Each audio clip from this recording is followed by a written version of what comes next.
Assalamu alaikum dear viewers. Once again welcome to the new class. په خیر راغلی امید دی چې ښه به وئ. غواړم په دې ویډیو کې د انګلیسي ژبې یو څه مهمې او ضروري جملې در وړاندې کړم. داسې جملې چې تاسو په ورځني ژوند او په محاوره کې ورسره بیخي زیات مخامخ کیږئ. نو ملتیا مې وکړئ د ویډیو تر پایه راسره پاتې شئ او چینل هم در سره سبسکرایب کړئ. راځئ چې په درس باندې شروع وکړو. لومړی مهمه او ضروري جمله، زه یو سوال لرم یا زه یوه پوښتنه لرم. I have a question. I have a question. زه یوه پوښتنه لرم یا یو سوال لرم. I have a question. دوهمه مهمه جمله، Are you ready? Are you ready? آیا ته تیار یې؟ Are you ready? آیا ته تیار یې یا آماده یې؟ Are you ready? دی په کور کې نه و. He wasn't at home. He wasn't at home. دی په کور کې نه و. He wasn't at home. مونږ ډېر ستړي یو. We are very tired. We are very tired. مونږ ډېر ستړي یو. We are very tired. I can't run. زه تېښته نشم کولی.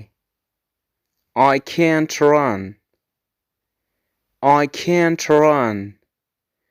زه تېښته نشم کولی. I منه زه، can't منه نشم کولی، run منه تېښته، یعنی زه تېښته نشم کولی. بله جمله، مه راځه. Don't come. Don't come. مه راځه. Don't come. او دا خبره در سره په یاد ولرئ چې کوم وخت کې don't یا do not له یو فعل څخه مخکې راځي، هلته بیا د نهي یعنې له یو کار څخه د منع کولو معنی ورکوي. لکه ډېرو ځایونو کې به تاسو دا جملې اورېدلې وي، لکه یو چاته وایي don't run, don't come یا don't stop، مه ودرېږه، مه تښته او داسې نور. یعنې د یو کار څخه د منع کولو لپاره مونږ او تاسو داسې جملې استعمالوو. فقط په سر کې don't راوړئ، له هغې وروسته ور به اچوئ. بله جمله، ولې ځې یا ولې درومې. Why are you going? Why are you going?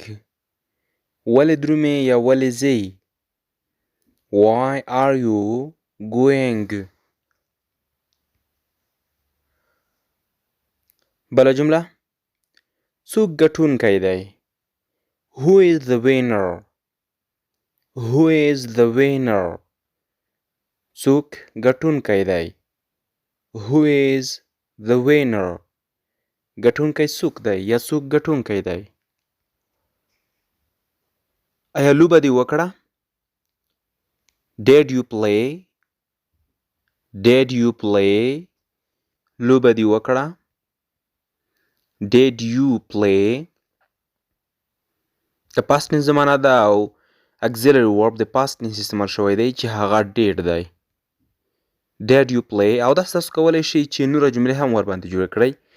لکه یو چاته وایو چې did you work؟ آیا کار دې وکړ. Did you eat؟ خوراک دې وکړ او داسې نور. بله جمله، مونږ خوراک نه دی کړی. We didn't eat. We didn't eat. مونږ خوراک نه دی کړی. We didn't eat. یا we did not eat. مونږ خوراک نه دی کړی.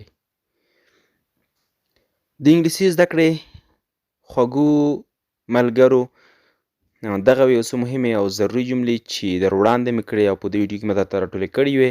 کوشش کوئ دغه جملې چې زه یې درته راوړم په دې باندې تاسو نوره جملې هم جوړوئ له ځان څخه، تر څو انګلیسي ملا ورسره قوي شي. نو دغه ویډیو په دغه ځای باندې بس ده. امید لرم چې تاسو یو څه ورڅخه زده کړي وي او ډېره ډېره مننه چې زموږ سره پاتې کیږئ. زموږ ویډیوګانې لایک کوئ. تاسو ماته اجازه راکړئ. تاسو خوښ او آباد اوسئ.